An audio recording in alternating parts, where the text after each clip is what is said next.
नमस्कार प्यारे बच्चों। आज के इस वीडियो में हम क्रोमोसोमल डिसऑर्डर के बारे में जानने का प्रयास करेंगे। साथ ही साथ एक गुणसूत्रीय विकार जिसको हम डाउन सिंड्रोम के नाम से जानते हैं उसके बारे में भी डिस्कस करेंगे। सबसे पहले आप ये जान लीजिए कि क्रोमोसोमल डिसऑर्डर कहते किसको हैं।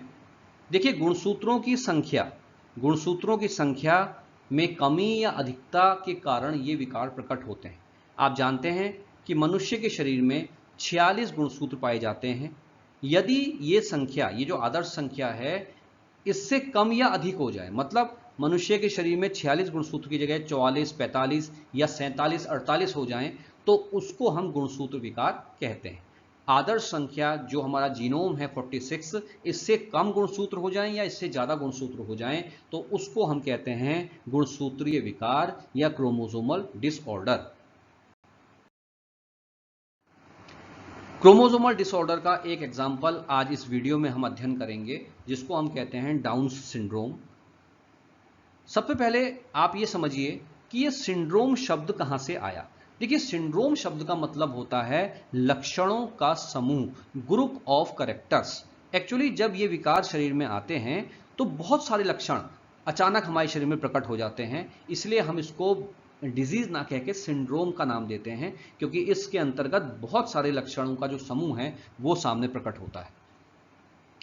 सर्वप्रथम लैगडॉन डाउन ने इस सिंड्रोम के बारे में 1866 में बताया था और इन्हीं के नाम पे इसको डाउन सिंड्रोम भी कहा गया।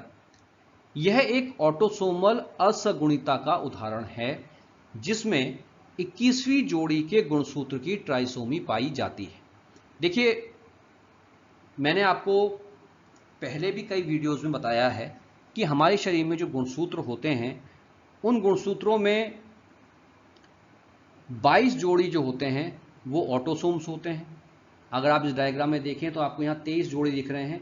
1 जोड़ी, 2 जोड़ी, 3 जोड़ी, 4 जोड़ी, 5, 6, 7, 8, 9, 10, 11 और इस प्रकार से 23 जोड़ी दिख रहे हैं और हर जोड़ी में आपको दो दो गुणसूत्र दिख रहे हैं और इस प्रकार से 46 गुणसूत्र हमारे शरीर में हैं। इनमें से यहाँ तक ये जो 22 जोड़ी हैं आपकी, इन 22 जोड़ियों को हम कहते हैं ऑटोसोम, जो हमारे शरीर के लक्षणों को निर्धारित करते हैं, नियंत्रित करते हैं। और एक जोड़ी, ये जो आखिरी जोड़ी होती है 23वीं जोड़ी, इसको हम कहते हैं लिंग गुणसूत्र, जिनमें दो गुणसूत्र होते हैं। यदि XX हैं तो फीमेल और यदि XY हैं तो मेल। तो कुल मिलाकर अगर आप मनुष्य की स्थिति को देखें तो आप ये पता लगाएंगे कि अगर कोई मनुष्य नर है, मेल है, तो उसमें 22 जोड़ी तो ऑटोसोम्स पाए जाएंगे, 22 जोड़ी ऑटोसोम्स पाए जाएंगे और जो लिंग गुणसूत्र होंगे वो क्या होंगे, XY। ये देखिए, ये दो गुणसूत्र 23वीं जोड़ी में ये दो गुणसूत्र होंगे अगर कोई व्यक्ति नर है। और यदि कोई फीमेल है तो 22 पेयर ऑटोसोम, ये ऑटोसोम जो है 22 पेयर, ये तो एक जैसे ही होंगे मेल और फीमेल में, लेकिन 23वीं जोड़ी में ये वाला दो गुणसूत्र ना पाए जाकर ये गुणसूत्र पाए जाएंगे XX और ये कहलाएगी फीमेल। तो यहाँ ये दिखाने का तात्पर्य मेरा इतना है कि आपको ये पता होना चाहिए कि 22 जोड़ी ऑटोसोम मेल और फीमेल दोनों में एक समान होती हैं। 23वीं जोड़ी अगर मेल है तो XY होंगे गुणसूत्र और फीमेल है तो XX। अब ये जो डाउन सिंड्रोम है, जो एक ऑटोसोमल बीमारी है, अर्थात ऑटोसोम गुणसूत्रों से जुड़ी हुई है, तो ये बीमारी कहाँ है। देखिए, ये 21वीं जोड़ी के गुणसूत्रों की ट्राइसोमी में पाई जाती है। मतलब यहां पे 21वीं जोड़ी कौन सी है, ये आप देख रहे हैं, ये गुणसूत्र की ये 21वीं जोड़ी है। हर जोड़ी में सामान्यतः दो गुणसूत्र होते हैं। आप हर जोड़ी को देखिए, हर जोड़ी है तो सामान्यतः दो ही गुणसूत्र होंगे, लेकिन डाउन सिंड्रोम से जो पीड़ित व्यक्ति होता है उसमें ये जो 21वीं जोड़ी है, इसमें दो गुणसूत्र ना होकर के 3 गुणसूत्र हो जाते हैं, अर्थात एक गुणसूत्र क्या हो जाता है, अधिक हो जाता है।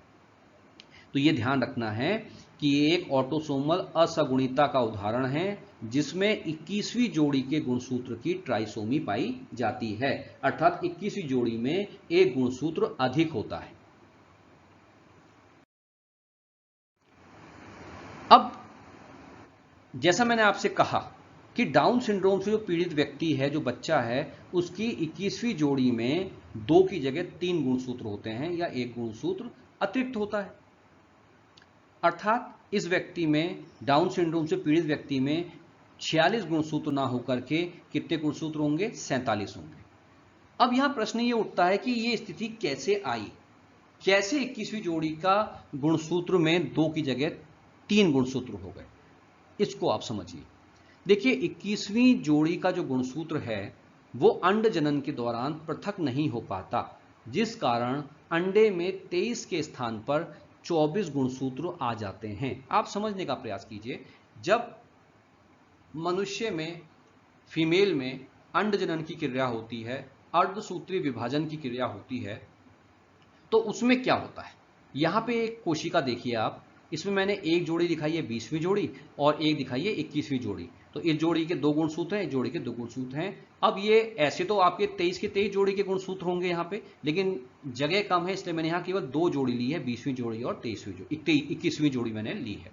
अब अगर ये कोशिका अर्धसूत्रीय विभाजन में जाती है सामान्यतः, तो होगा क्या, पहली जोड़ी में ये गुणसूत्र एक ध्रुव की ओर चला जाएगा, दूसरा गुणसूत्र नीचे की ध्रुव की ओर। देखिए आप, ये गुणसूत्र ऊपर चला जाएगा, ये नीचे। और इसी प्रकार से 21वीं जोड़ी में भी क्या होना चाहिए, एक गुणसूत्र नॉर्थ पोल की ओर और एक गुणसूत्र साउथ पोल की ओर चला जाना चाहिए। आप देखिए यहाँ पे चले गए, एक ग्रीन ऊपर चला गया, ग्रीन नीचे, एक ऊपर एक नीचे, और एक युग्मक आपका ये बन गया, एक युग्मक आपका ये बन गया। ये सामान्य स्थिति है। एक मनुष्य में, एक फीमेल में 46 गुणसूत्र होते हैं, तो युग्मकों में अर्धसूत्रीय विभाजन के फलस्वरूप आधे गुणसूत्र होंगे। तो इस युग्मक में कितने होंगे, 23, और इस युग्मक में कितने होंगे, 23। ये एक सामान्य प्रक्रिया है। लेकिन अगर मनुष्य डाउन सिंड्रोम से पीड़ित है तो क्या होगा। आप देखिए, ऐसे व्यक्ति का निर्माण किस प्रकार से होगा, डाउन सिंड्रोम वाले व्यक्ति का निर्माण किस प्रकार से होगा, इसको समझिए। अब देखिए, ये एक कोशिका है, इसमें 20 जोड़ी का गुणसूत्र है और 21वीं जोड़ी के हैं। और सामान्यतः क्या होना चाहिए, इन दोनों गुणसूत्रों में एक ऊपर एक नीचे, इन दोनों में एक ऊपर एक नीचे। अब पहली जोड़ी को आप देखिए, एक चला गया नॉर्थ पोल की ओर, एक चला गया साउथ पोल की ओर। ठीक है, पहली जोड़ी जो है आपकी 20वीं, उसमें ये वाला गुणसूत्र कहाँ चला गया, ऊपर, और ये वाला गुणसूत्र चला गया नीचे। ठीक ही हो गया। अब नीले वाले जो ये 21वीं जोड़ी का गुणसूत्र है, इसको भी क्या करना चाहिए, एक ये ऊपर जाए और एक ये नीचे जाए, लेकिन ऐसा नहीं होता। ये दोनों के दोनों जो गुणसूत्र हैं ये एक पोल की ओर चले गए और नीचे की ओर कोई भी नहीं गया। ठीक है, अब एक कोशिका ऊपर बन गई और एक कोशिका आपकी नीचे बन गई ना। अब आप देखिए, जो ऊपर की कोशिका बनी, इसमें 21वीं जोड़ी के दोनों गुणसूत्र आ गए और नीचे वाले में 21वीं जोड़ी का कोई भी गुणसूत्र नहीं आया। तो यहां इस कोशिका से जो युग्मक बना, उसमें ये एक गुणसूत्र क्या आ गया, ज्यादा आ गया ना। तो सामान्यतः कितने होते हैं युग्मक में गुणसूत्र, मात्र कोशिका के आधे, 46 के आधे 23। लेकिन यहां पे चूंकि 21वीं जोड़ी के दोनों गुणसूत्र आ गए, एक की जगह पे दोनों आ गए, इसलिए यहां पे गुणसूत्र कितने हो गए आपके, 24। तो ये जो अंडा बना, ये विशेष अंडा बना जिसमें 24 गुणसूत्र हैं। और जो नीचे वाला अंडा बना, सामान्यतः कितने गुणसूत्र होने चाहिए इसमें, 23। लेकिन 21वीं जोड़ी का गुणसूत्र दोनों ऊपर चले गए, नीचे इसके पास कोई भी नहीं आया, तो इसमें एक गुणसूत्र क्या हो गया, कम हो गया। तो जो गुणसूत्र आ गए वो कितने आ गए, आपके 22 आ गए। ठीक हो गया।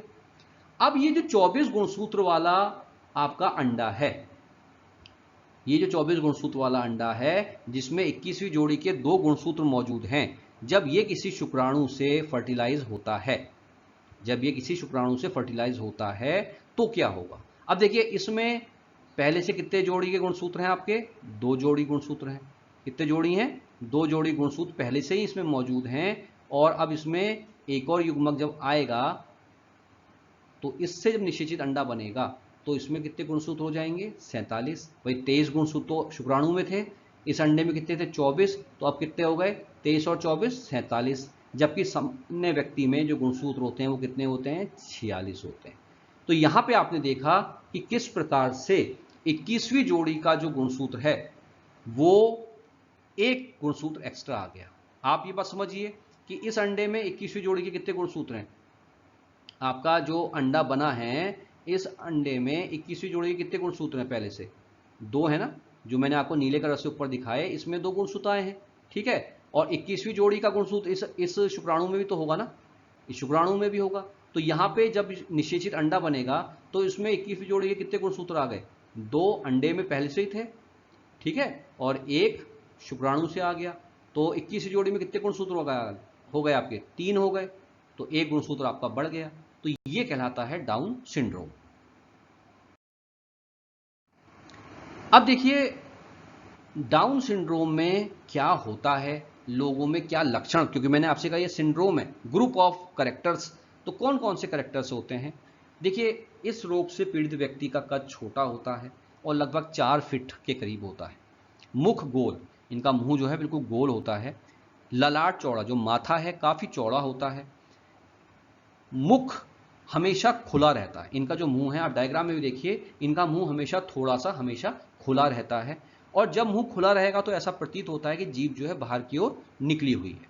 इनकी उंगलियां छोटी और उंगलियों के शीर्ष पर पिंड पाए जाते हैं। जैसे मान लीजिए आपकी सामान्यतः उंगली ये होती है, तो इनकी उंगली क्या होगी, छोटी होगी और उंगली पे इस प्रकार से पिंड पाया जाएगा। तो आखिर में क्या पाया जाएगा, पिंड पाया जाएगा। तो ये ध्यान रखना है, उंगलियां छोटी और पिंड पाया जाता है। साथ ही साथ जो जीभ है, ये जो जीभ है, इस जीभ में एक खांच टाइप की संरचना पाई जाती है। इनके जीभ में एक खांच रूपी संरचना पाई जाती है। हथेली काफी चौड़ी होती है, बहुत छोटी होती है और गहरी रेखाएं पाई जाती हैं। इनकी बौद्धिक स्तर बहुत कम होता है, आईक्यू लेवल बहुत कम होता है। इनकी पलकें जो हैं आगे की ओर मुड़ी होती है। सामान्यतः पलकें कहाँ होती है, पीछे की ओर मुड़ी होती हैं, लेकिन इनकी जो पलकें हैं वो आगे की ओर मुड़ी हुई होती हैं। इनके जो वृषण हैं, जो गोनेट्स हैं, वो क्या होते हैं, विकसित नहीं होते या बहुत कम विकसित होते हैं, जिस कारण से ये जो है फर्टाइल नहीं होते, जनन बंधे होते हैं, नॉन फर्टाइल होते हैं। ये नर और मादा दोनों में हो सकता है, क्योंकि देखिए डाउन सिंड्रोम किसके कारण से हो रहा है, ये आपका ऑटोसोमी के कारण से हो रहा है। 21वीं जोड़ी की गुणसूत्र की 21वीं जोड़ी की गुणसूत्र की आपकी ट्राइसोमी के कारण से हो रहा है। तो ऑटोसोम तो मेल और फीमेल दोनों में एक जैसे होते हैं, तो यहां पे ध्यान रखना है कि ये बीमारी मेल और फीमेल दोनों में से किसी में भी हो सकती है। इस वीडियो के माध्यम से मैंने आपको डाउन सिंड्रोम, जो एक ऑटोसोमल बीमारी है, उसके बारे में बताया। मैं उम्मीद करता हूं कि आपको ये वीडियो पसंद आया होगा। अगर आपको ये वीडियो पसंद आया तो इसे लाइक कीजिए, इस चैनल को सब्सक्राइब कीजिए। धन्यवाद।